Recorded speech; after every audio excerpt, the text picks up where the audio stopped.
নবীজির জীবন থেকে যারা ঈমানদার তাদের অনুকরণীয় 15টা আদর্শ আমি বলতে চাচ্ছি, একটা একটা করে বলবো। এক নাম্বার আদর্শ কি?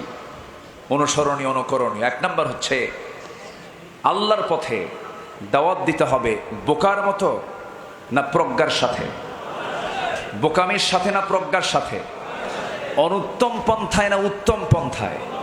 উত্তম পন্থায়।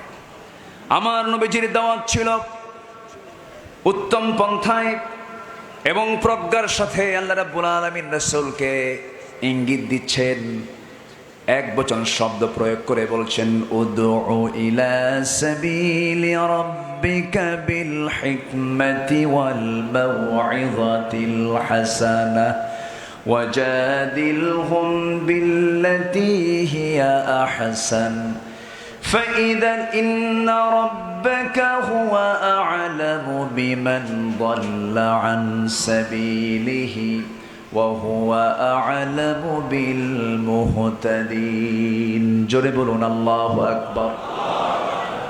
হে নবী, আপনি মানুষকে দাওয়াত দিন প্রজ্ঞার সাথে এবং উত্তম উপদেশের মাধ্যমে আপনি আহ্বান করুন।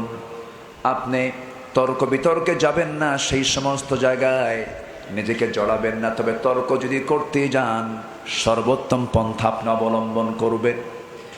সূরা নাহলের 125 নম্বর আয়াত আল্লাহ রাব্বুল আলামিন দাওয়াতের পদ্ধতি কেমন হতে পারে তা শিখিয়ে দিয়েছেন। এমন পদ্ধতি আমাদের জন্য দিয়েছেন কে? আসতে বলবেন না, দিয়েছেন কে? প্রত্যেকটা মুসলমানের দায়ী হওয়ার দরকার আছে না নাই? সবাই আমরা দায়ী হব, জোরে বলি ইনশাআল্লাহ। মানুষকে দাওয়াত দেব, নিজের ঘরকে দাওয়াত দেব। আমার নবীজি জীবনের প্রথম যে দাওয়াতটা দিয়েছেন, তিনি ঘরে দিয়েছেন না বাইরে দিয়েছেন? আসতে বলবেন না, বাইরে দিয়েছেন না ঘরে দিয়েছেন? ঘরে দিয়েছেন। এবং এই পৃথিবীর সর্বপ্রথম ইসলাম গ্রহণ করেছে একজন পুরুষ না মহিলা? পুরুষ না মহিলা? তার নাম কি? আল্লাহু আকবার। চট্টগ্রাম তো, আপনারা বক্তার চাইতে আপনারাই বেশি জানেন। বলি আলহামদুলিল্লাহ। এই এলাকায় ইসলামের চর্চা বেশি, দ্বীনের চর্চা বেশি। এই জন্যই তো লোহাগাড়ার সাতকানিয়াতে আল্লাহ তাআলা বরকত বাড়ায় দিয়েছেন। বলেন আলহামদুলিল্লাহ। লোহাগাড়ার সাতকানিয়া নাই কোথায় পৃথিবীর? এমন কোনো জায়গা নাই যে জায়গায় লোহাগাড়ার সাতকানিয়ার মানুষ খুঁজে পাওয়া যায় না। মক্কায় ঢুকলে তো কোনো কথাই নাই, জমজম গোটা দখল লোহাগাড়াবাসীর। মদিনায় গেলে দাল্লা তাইয়্যিবা সব দখল, লোহাগাড়া সাতকানিয়া দুবাই দখল। এমন কোন জায়গা নাই যেখানে লোহাগাড়া সাতকানিয়া নাই।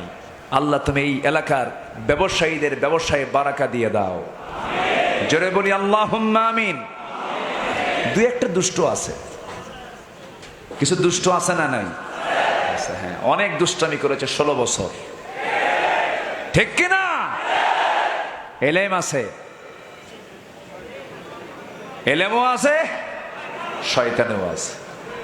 এলেমের দিক থেকে শয়তান কি নিচে ছিল না উপরেই ছিল? আকাশ এবং জমিনে সর্বপ্রথম যে অপরাধ সংগঠিত হয়েছে সেটার নাম হচ্ছে অহংকার। আবা ওয়াস্তাকবারা ওয়া কানা মিনাল কাফিরিন। শয়তান অস্বীকার করলো এবং অহংকার প্রদর্শন করলো, শেষ হয়ে গেল। এরকম অহংকারী আলেমও আমার দেশে আছে না নাই? বলে কি জানেন? ও কি জানে, ও কি জানে মানে ওর অহংকার ঢুকছে, ঠিক কিনা? কোরআনের জ্ঞানে জ্ঞানবান ব্যক্তি কখনো তার মুখ থেকে এমন বচন এমন জাতীয় মন্তব্য কখনো করতে পারে না। প্রত্যেকটা মানুষকে সম্মান দিয়েছেন কে? ওয়ালাকাদ কাররামনা বানি আদম। আমি আদম সন্তানকে আল্লাহ বলছেন আমি নিজে সম্মান দিয়েছি। অতএব যে কোনো মানুষের সঙ্গে কথা বলো অসম্মান রেখে না, সম্মান রেখে, সম্মান রেখে। তাহলে আমার নবীজির দাওয়াত ছিল প্রজ্ঞার সাথে, উত্তম পন্থায়। নাম্বার 2, যেগুলো আমাদের জন্য অনুকরণীয় অনুসরণীয়। নাম্বার 2 হলো সাহসিকতা। আমার নবীজির সাহস ছিল হলো সবচাইতে বেশি। তিনি সাহসিকতার এক পিরামিড ছিলেন। এত সাহসিকতা আল্লাহ তাআলা তার মধ্যে দিয়েছিলেন যে তিনি শত্রুকে পাত্তাই দেন নাই। আল্লাহু আকবার বলেন। শত্রুকে তিনি সুযোগই দেননি। এত সাহসী আল্লাহ তাআলা তাকে বানিয়েছিলেন। ইমানদারের জীবনে শুধু ভয় থাকবে একজনের জায়গায়, তিনি কে? আসতে বলেন, তিনি কে? আল্লাহ তাআলা।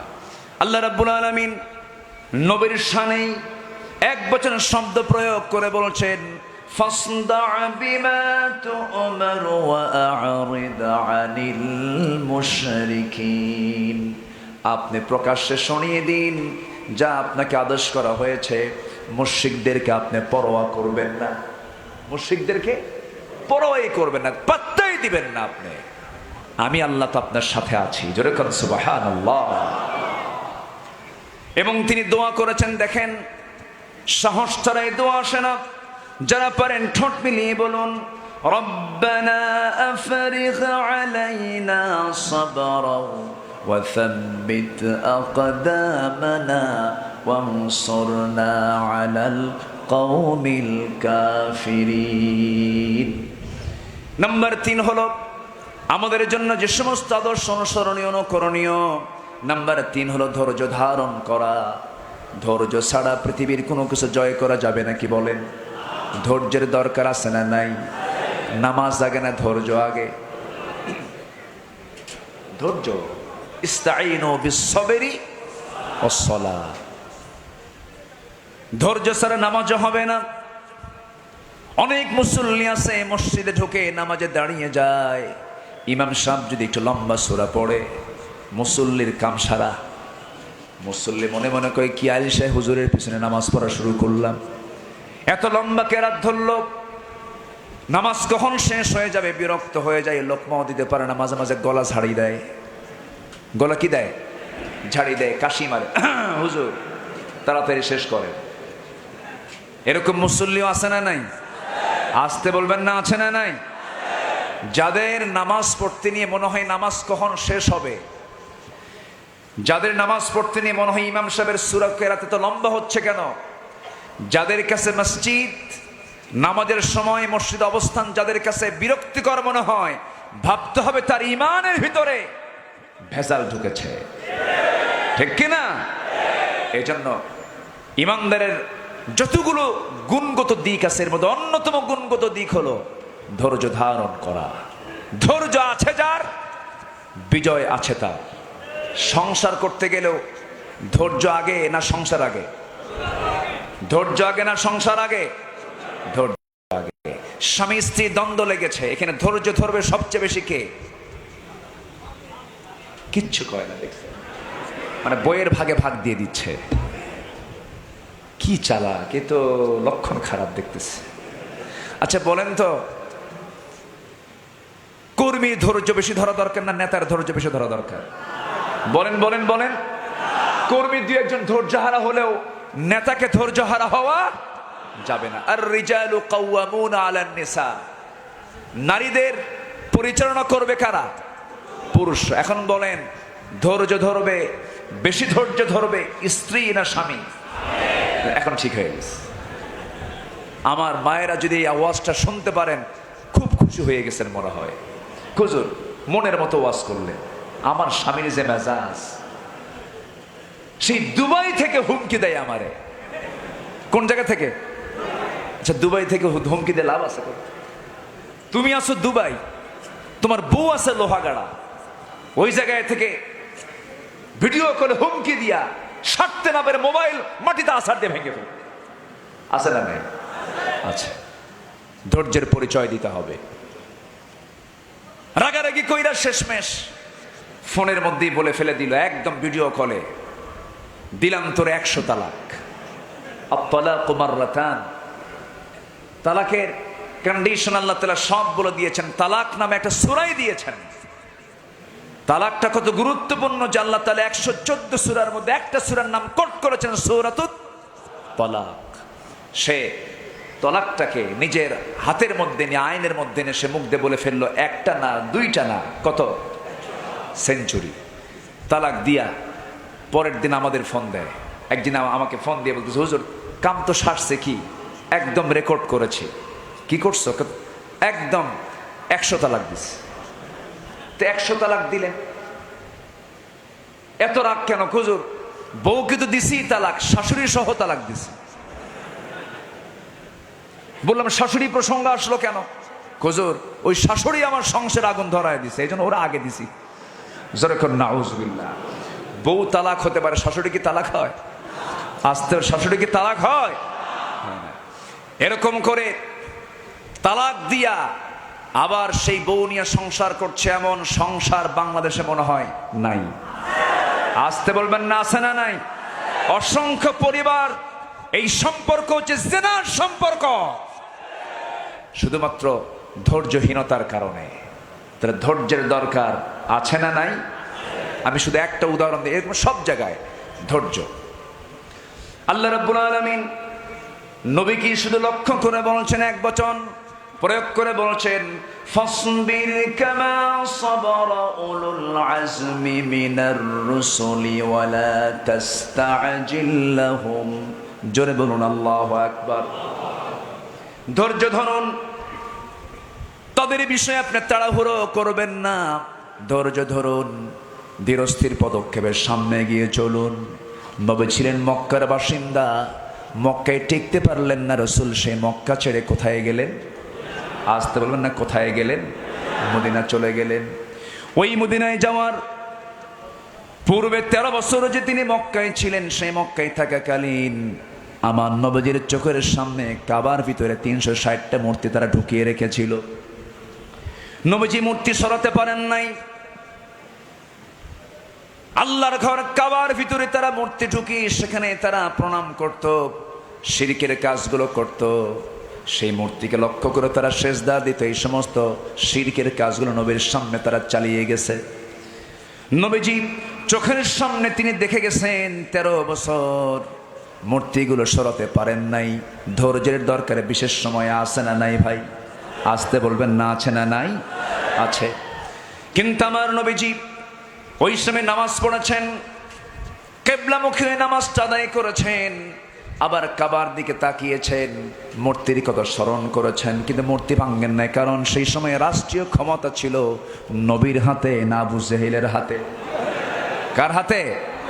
আবু জেহেলের হাতে। রাসূল দোয়া করলেন, রব্বি আদখিলনি মুদখালা সিদকিন ওয়া আখরিজনি মুখরাজা সিদকিন ওয়াজআল লি মিন লাদুনকা সুলতানান নাসীরা। নবীজি মক্কায় টিকতে পারলেন না। শেষ পর্যন্ত রাসূলকে হত্যা করার পরিকল্পনা তারা নিয়ে নিল। রাসূলকে তারা মেরেই ফেলবে। সাহাবে কেরামকে ধরা হলো। বেলাল বিন রাবাহকে ধরে রক্তাক্ত করে তাকে শেষ করার মতো করে দেওয়া হলো। কোনো মতো বেঁচে থাকলেন। ইয়াসার পরিবারকে মেরে দুনিয়া থেকে বিদায় করে দেওয়া হলো। হাইয়ান মাজরুহান, শুধু আম্মার বিন ইয়াসির তার সন্তানটা পৃথিবীতে বেঁচে ছিলেন, কোনো মতো রক্তাক্ত হয়েছিলেন। নবীর চোখের সামনে খাব্বাবকে মারা হলো। নবীর চোখের সামনে কাছের সাহাবীদেরকে মেরে রক্তাক্ত করা হলো। নবীর চোখের সামনে দিয়ে তারা এই ঘটনাগুলো দেখলেন, চোখের পানি ফেলে ফেলে কাঁদেন, কিন্তু কিচ্ছু করার নাই, কারণ ক্ষমতা হলো আবু জেহেলের হাতে। মক্কার ধনীদের মধ্যে অন্যতম ধনী, যিনি মিলিয়নার ছিলেন, কোটি কোটি টাকার মালিক ছিলেন, নবীজির বাল্যদিনের বন্ধু, নবীজির 3 বছরের ছোট, আমার নবী 3 বছরের বড়। আবার আরেকদিকে নবীজির শ্বশুর হন সাইয়েদনা আবু বকর সিদ্দিক রাদিয়াল্লাহু তাআলা আনহু। তিনি ধনী সাহাবী ছিলেন। এই সাহাবী একদিন ওই মক্কি জীবনে মক্কার মাটিতে তিনি কাবার চত্বরে দাঁড়ালেন, নামাজ শুরু করলেন। রুকু থেকে সেজদায় যাওয়ার সঙ্গে সঙ্গে উতবা, শাইবা, মুগীরা সব মিলে তাকে পাকড়াও করে ফেললো। সেজদা দেওয়ার সঙ্গে সঙ্গে মাথার ঘাড়ের কাছে এসে পা দিয়ে এমন জোড়াঘাত করা হলো, চিত হয়ে পড়ে গেলেন। নাকের উপরে খড়ম জুতা দিয়া, কাঠের জুতা দিয়া চাপা দেওয়া হলো, নাকটা মোচা হয়ে গেল। ফিনকি দিয়ে রক্ত পড়া শুরু হলো, মারতে মারতে রক্তাক্ত করে ফেলা হলো। কিছুক্ষণের মধ্যেই পৃথিবীর সবচেয়ে দামি মানুষ, নবীর পরে যার দাম, আবু বকর সিদ্দিক রাদিয়াল্লাহু তাআলা আনহু সেন্সলেস হয়ে থাকলেন। কোনো আওয়াজ নাই, কোনো শব্দ নাই। কাফির মুশরিকরা মনে করেছে বুঝি আবু বকর মারাই গেছে, মৃত মনে করে তাকে রেখে সেই জায়গা থেকে চলে গেছে। কিছুক্ষণ পর ওই সাহাবীর চেতনা ফিরে আসলো। সেন্সলেস থেকে তিনি মুক্ত হয়ে গেলেন, সুস্থ, একটু জ্ঞানটা ফিরে আসলো তার মধ্যে। জ্ঞান ফিরে আসার সঙ্গে সঙ্গে নাকের দিকে তাকায় দেখেন রক্তক্ষরণ হচ্ছে, কিন্তু তার সেই দিকে খেয়ালই নাই। তার মনে হচ্ছে হারে আমাকে যেমন করে তার অতর্কিত হামলা করলো, না জানি তার রাসূলকে কেমন করে অতর্কিত হামলা চালায়। নিজের বাড়ির দিকে রওনা না দিয়া সোজা নবীর দরজার কাছে গিয়ে দরজায় নক করছেন। ভোরবেলা ফজর নামাজ তিনি পড়েছেন, দরজায় গিয়ে নক করেছেন। দরজায় নক করার সঙ্গে সঙ্গে রাসূল দরজা খুলেই দেখেন বন্দা বাবু করে নাক থেকে রক্ত গড়ে গড়ে পড়ে। রাসূল কেঁদে কেঁদে বলছেন, আবু বকর এমন অবস্থা তোমার কে করে দিল, কেমন করে হলো? বলছেন হুজুর আমাকে তার হত্যা করতে চেয়েছিল, চোরাগুপ্ত হামলা শুরু হয়ে গেছে। মক্কার পরিবেশ ভালো না, ওরা আপনাকে মেরেও ফেলতে পারে, আজকে যে কোনো মুহূর্তে আপনার বাড়িতেও হামলা হতে পারে। চলুন দয়া করে, এই মুহূর্তে বাড়ি থাকা যাবে না, অন্তত দিনের বেলা আমরা বাইরে গিয়ে কোথাও আশ্রয় নেই, চলুন আমরা বাইরে চলে যাই। দিন কায়েমের সংগ্রাম করতে গিয়ে আমার নবীজিকেও ঘর ছাড়তে হয়েছে, বাড়ি ছাড়তে হয়েছে। যাদের জীবনে এই 16 বছর ঘর ছাড়া লাগলো না, বাড়ি ছাড়া লাগলো না, কেমন সুবিধাবাদী আমরা কি বুঝি না? ঠিক কিনা? আমার বন্ধুগণ, সাইয়েদনা আবু বকর সিদ্দিক রাদিয়াল্লাহু আনহুকে রাসূল সঙ্গে করে নিয়ে ঘর থেকে বের হলেন, মক্কার আউটসাইডে চলে গেলেন, বাইরের দিকে চলে গেলেন। প্রচন্ড রক্ত অবস্থা দেখে, রক্ত গড়ে পড়া দেখি রাসূল বলছেন, আবু বকর যে পরিমাণ রক্তক্ষরণ হচ্ছে তুমি তো মরে যাবে, দেখি তোমার খাদ্যের কোনো ব্যবস্থা করা যায় কিনা। একটা মেষপাল পেলেন, মেষের রাখালকে বলেন একটা ভেড়া, একটা দুম্বা আমারে দাও, একটা মেষ আমাকে দাও। সে বলে না দিতে পারবো না। উটের রাখালকে বলেন, উটের রাখালও দিতে পারবে না, না বলে দিল। নবীজির সামনের দিকে চেয়ে দেখেন একটা ছাগলের পাল। সেই ছাগলের রাখালকে ডাক দিয়ে বলেন, ও রাখাল এইদিকে আসো, এটা ছাগি দেবে নাকি, কি করবেন? দহন করব দুধ, বন্ধু না খাওয়া রক্তাক্ত অবস্থায় পড়ে আছে, সে মারা যাবে, না দেওয়া যাবে না, আমানতের খেয়ানত হয়ে যাবে। এই ছাগলগুলোর মালিক তো আমি হলাম শুধু রাখাল, তত্ত্বাবধায়ক, রক্ষণাবেক্ষণ করে আমি শুধু আবার দেখভাল করার দায়িত্ব, আমি আপনাকে ছাগল দিতে পারবো না। আমার নবীজি হৃদয়ে কথাটা লেগে গেল, মনে মনে চিন্তা করলেন, আহারে এই মরু তপ্ত বালুর মধ্যে থাকা রাখালের ইমান নাই, কিন্তু ইমানের গুণটা আছে, আমানতদারিতা আছে। নবীজি খুশি হয়ে গেলেন। আমার নবীজি বললেন, ও রাখাল, তুমি যদি কোনো ছাগি যদি আমাকে না দিতে চাও সমস্যা না, দিও না, আমাকে ছোট্ট একটা ছাগি দাও, যে ছাগির পেটে কোনোদিন বাচ্চা আসে নাই, যে ছাগিটার ওলানে কখনো দুধ আসে নাই, ছোট্ট একটা ছাগি তুমি আমারে দিয়ে দাও। রাখাল মুস্কি মুস্কি হাসি মারে, আর মনে মনে চিন্তা করে, ছোট্ট ছাগি এই লোকটা কি করবে, লোকটা পাগল নাকি? ছোট্ট একটা ছাগি নিয়ে এসে তার হাতে ধরায় দিল। আমার নবীজি ছাগিটা কোলের মধ্যে নিলেন।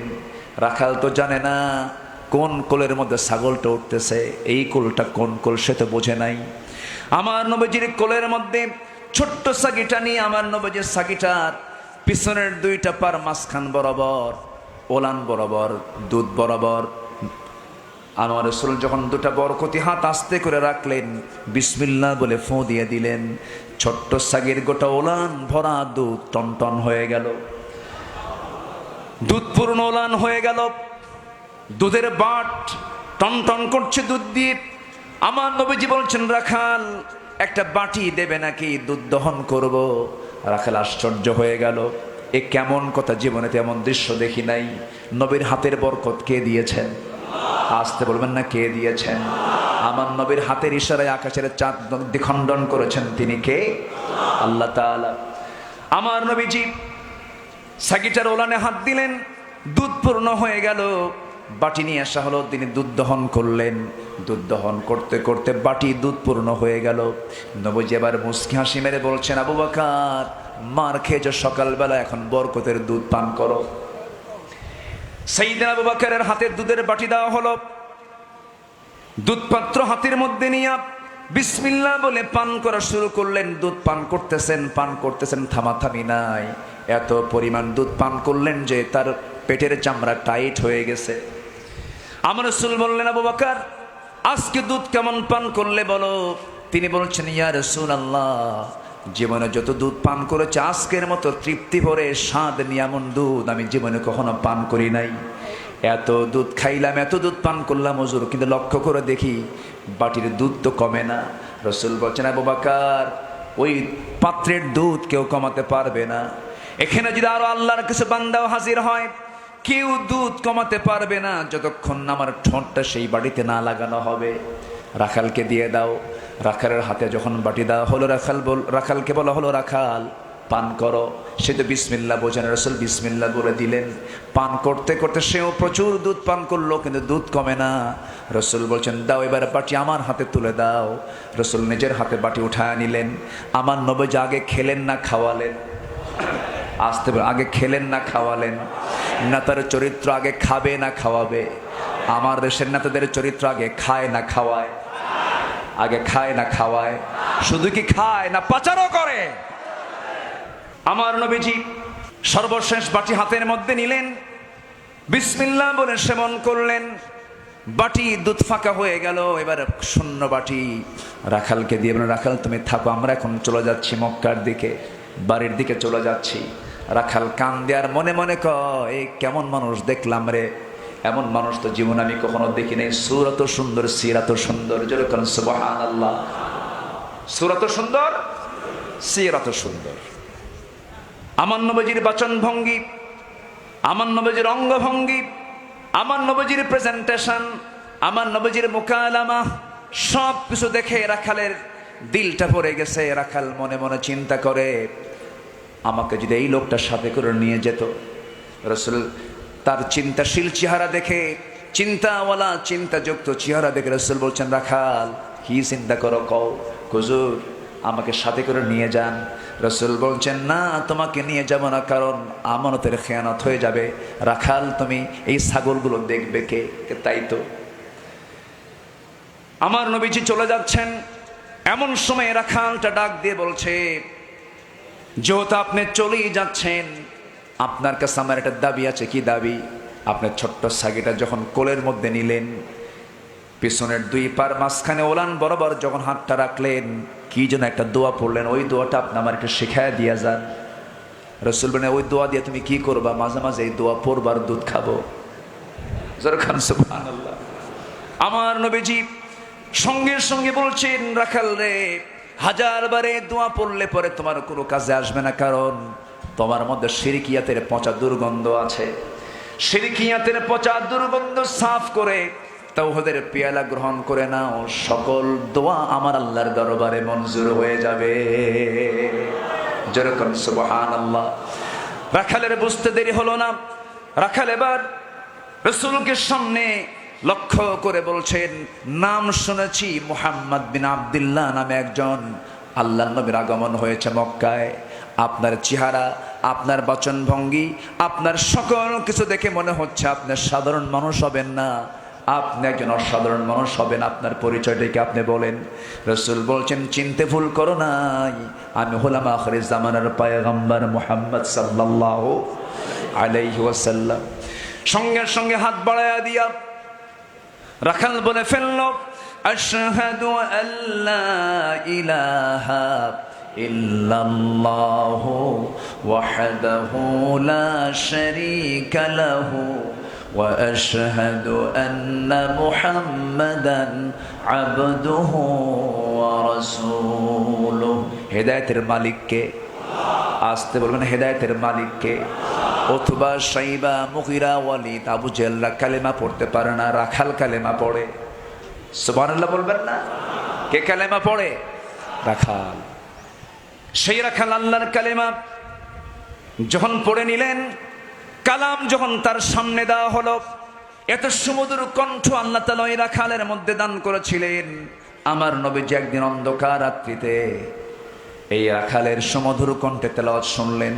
রাসূল বলেন, অন্ধকার রাত্রে এত সুমধুর কণ্ঠে কে তেলাওয়াত করে হুজুর? ওই রাখাল আব্দুল্লাহ ইবনে মাসউদ রাদিয়াল্লাহু তাআলা আনহু।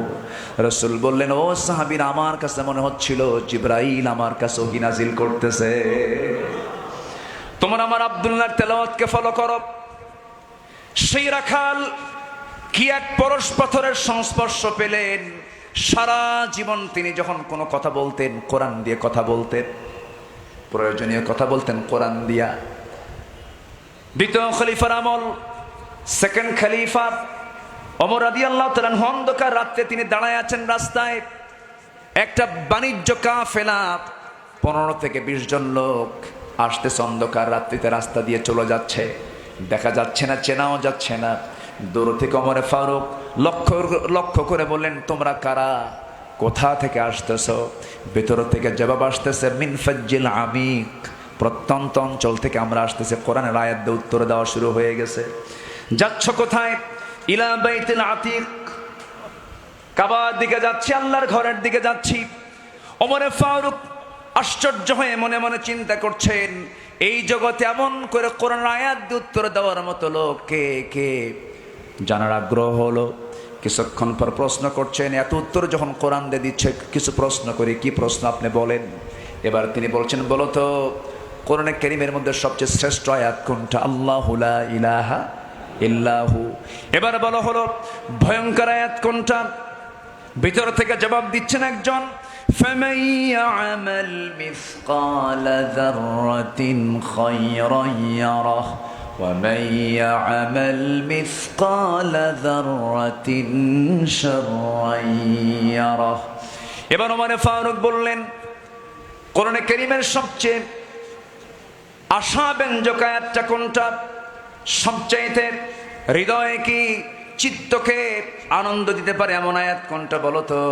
ভিতর থেকে জবাব আসতেছে, একজন জবাব দিচ্ছেন, কুল ইয়া ইবাদিয়াল্লাযীনা আসরাফু আলা আনফুসিহিম লা তাকনাতু মির রাহমাতিল্লাহ ইন্নাল্লাহা ইয়াগফিরুয যুনুবা জামিআ।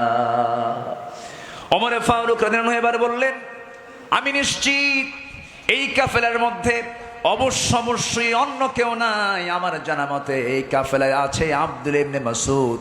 অবশ্য আব্দুল্লাহ ইবনে মাসউদ আছে।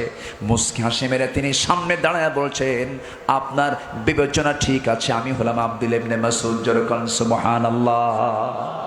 আমার বন্ধুগণ, ধৈর্যের ফলাফল আছে না নাই? ধৈর্যের ফলাফল দেন কে? আসতে বলবেন না, কে দেন? ধৈর্যের ফলাফলটা তিক্ত না মিষ্ট? তিক্ত না মিষ্ট? মিষ্ট হলো ধৈর্যের ফলাফল। ধৈর্য হারা হওয়া যাবে না। ধৈর্য হারা হব, হেরে যাব, ধৈর্যের পিরামিড হব, বিশাল অর্জন পেয়ে যাব। আমার বন্ধুগণ, 13টা বছর ধরে জেল কেটেছেন আল্লামা সাইদ রাহিমাহুল্লাহ। কিন্তু তার শেষ হাসিটা দেখে কি মনে হতো? মনে হয় তিনি কষ্টকে কষ্ট মনে করেছেন। কষ্টকে কষ্ট মনে করেছেন, কষ্টকে কষ্ট মনে করেন নাই। আমার বন্ধুগণ, তার সারা জীবনের প্রতিটি মাহফিলের একটাই দোয়া তার কামনা ছিল, সেটা হলো তিনি আল্লাহর কাছে প্রায় দোয়াটা করতেন, আল্লাহ এই জমিনে কোরআনের রাজ কায়েম হয়েছে, এমন দৃশ্য দেখার তৌফিক তুমি আল্লাহ দিয়ে দাও। আমার নবীজির যত প্রিয় সাহাবী ছিলেন, যত কাছের মানুষগুলো ছিলেন, সব সাহাবীর মূল টার্গেট এটাই ছিল, আমার নবীজি যে দোয়াটা করেছেন, আমার নবীজির দোয়ার সঙ্গে তাদের দোয়ার মিল ছিল। খলিফা ওমর ফারুকের দোয়ার সঙ্গে আল্লামা সাইদির দোয়ার মিল ছিল। তিনি প্রায় আরেকটা দোয়া করতেন, আল্লাহ তুমি আমাকে শহীদি মওত দিয়ে দিও। আল্লাহু আকবার বলে, জোরে বলি আল্লাহু আকবার। শহীদি মওতটা সবার কপালে জোটে? সবার কপালে জোটে না। তিনি শাহাদত বরণ করলেন, 1 বছর যেটা যাওয়া লাগলো না, পতন হয়েছে জালিমদের। ঠিক কিনা? 1 বছর লেগেছে? লাগে না। তবে আমাদের দাবি, তিনি স্বাভাবিক মৃত্যুবরণ করেননি, তাকে পরিকল্পিতভাবে হত্যা করা হয়েছে। থামুন সম্মানিত ভাইয়েরা, যে বিতর্কিত চিকিৎসক তার চিকিৎসা সেবা দিয়ে জাতিকে ধোঁকা দিয়েছে, সেই চিকিৎসককে গ্রেফতার করার সময়ের দাবি। রাজি আছেন কারা কারা? হাত উঁচু করে দেখা।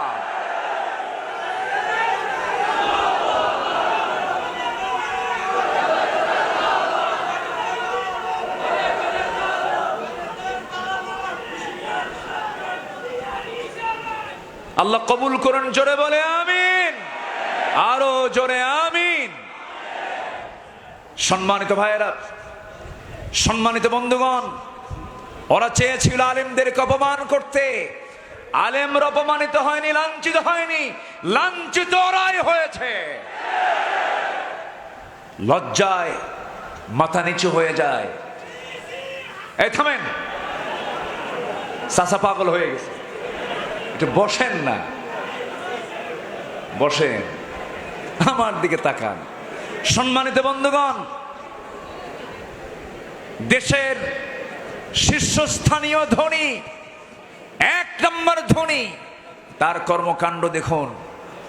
দাড়ি কাটছে, চুল কালো বানাইছে, ঠিক কিনা? দাড়িটা কি ছিল? কালো না সাদা? শুধু সাদা না, ধবধবে সাদা। সূরতে জিবরাইল, সিরাতে শয়তান, ঠিক কিনা? ধর্মকে আমরা ব্যবসা বানাইনি, ধর্মের ব্যবসা আমরা করি না। ধর্মের ব্যবসা তারাই করে যারা দাড়ি রাখে, সেই দাড়ি কাটে, সাদা চুল কালো বানায়, মাথায় পট্টি বাঁধে, সেই পট্টি খুলে আবার তিলক লাগায়।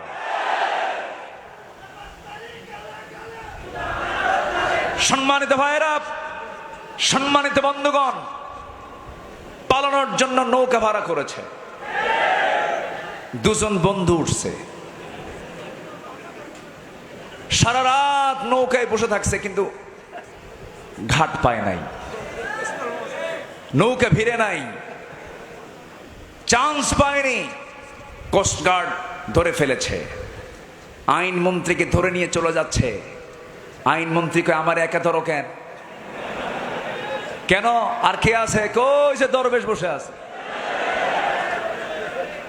ঠিক কিনা?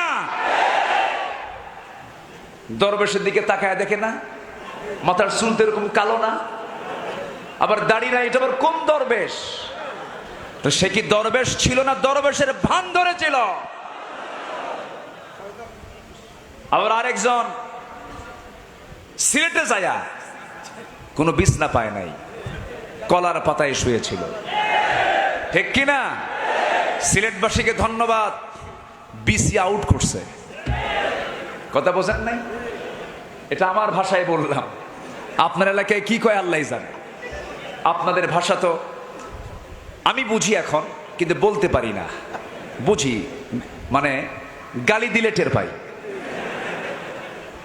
বুঝি। আপনাদের ভাষাটা অনেক সুন্দর, মায়া আছে, বলি আলহামদুলিল্লাহ। চট্টগ্রামের মানুষ যারা, তারা চট্টগ্রামের ভাষায় কথা বলবে, এটা মায়ের ভাষা। মায়ের ভাষাকে সম্মান দেওয়ার দরকার আছে না নাই? চট্টগ্রামের ভাষায় আপনারা কথা বলবেন, এটা আপনাদের অর্জন। চট্টগ্রামবাসীর অর্জন হলো দুইটা, একটা মায়ের ভাষায় কথা বলে, আবার বইয়ের ভাষায় কথা বলে। সাধু ভাষাও জানে, মায়ের ভাষাও জানে, আলহামদুলিল্লাহ। এটা তো বোনাস। এটা কি বোনাস? আমার নবীজির জীবন থেকে যারা ইমানদার, তাদের অনুকরণীয় 15টা আদর্শ আমি বলতে চাচ্ছি, একটা একটা করে বলবো। 1 নাম্বার আদর্শ কি? অনুসরণীয়, অনুকরণীয়। 1 নাম্বার হচ্ছে আল্লাহর পথে দাওয়াত দিতে হবে বোকার মতো না প্রজ্ঞার সাথে? বোকামির সাথে না প্রজ্ঞার সাথে? অনুত্তম পন্থায় না উত্তম পন্থায়? উত্তম পন্থায়।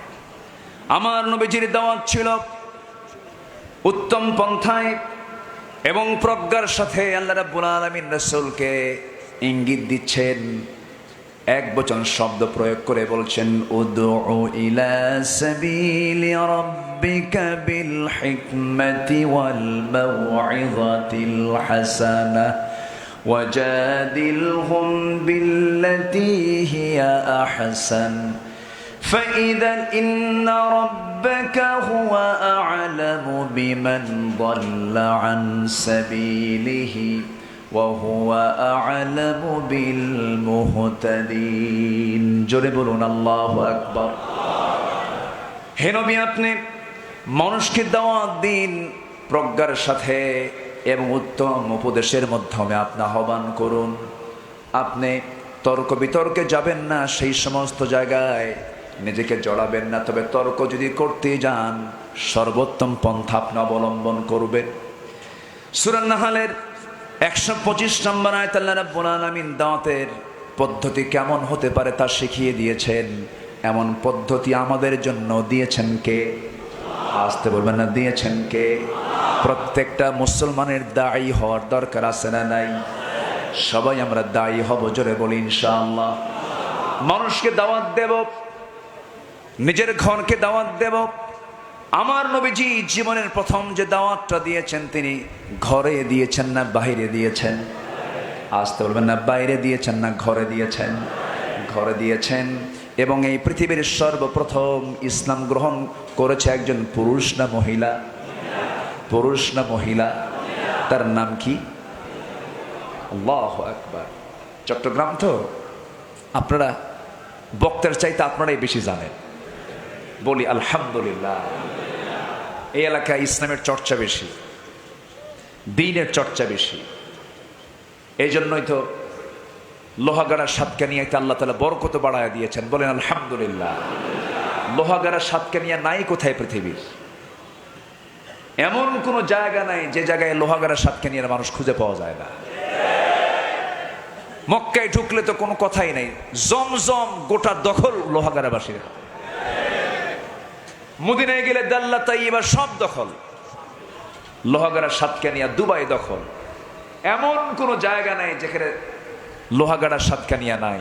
আল্লাহ তুমি এই এলাকার ব্যবসায়ীদের ব্যবসায়ে বারাকা দিয়ে দাও, জোরে বলি আল্লাহুম্মা আমিন। দুই একটা দুষ্ট আছে,